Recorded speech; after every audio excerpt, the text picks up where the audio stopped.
Alors, la Zeta russe s'annonce comme la voiture électrique la moins chère d'Europe. Et oui, à mon avis, elle va pas être très sécuritaire non plus. Donc depuis quelques mois déjà, un nouveau segment d'électrique abordable est né avec notamment les Citroën Ami et Dacia Spring, et la moins chère pourrait rapidement voir le jour.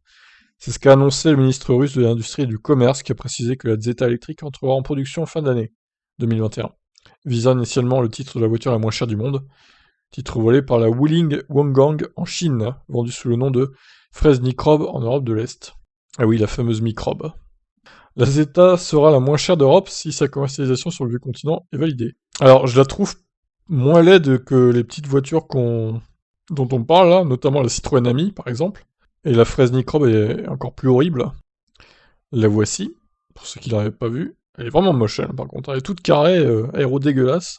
Celle-là est un peu carrée aussi, mais un peu moins. Je trouve que la ligne est un peu meilleure quand même. Les phares arrière, j'aime bien, c'est sympa. Il y a un petit design, un petit effort qui a été fait.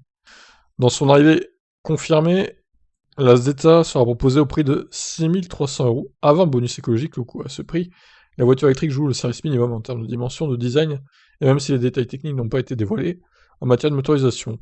La société a toutefois indiqué que la voiture sera capable de viser les 120 km/h.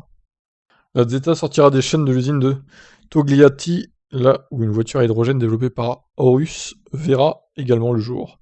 Avec la Zeta, la Russie veut démocratiser la voiture électrique afin de viser un objectif, somme toute modeste, de 10% d'électrique produite dans la mère patrie d'ici 2030.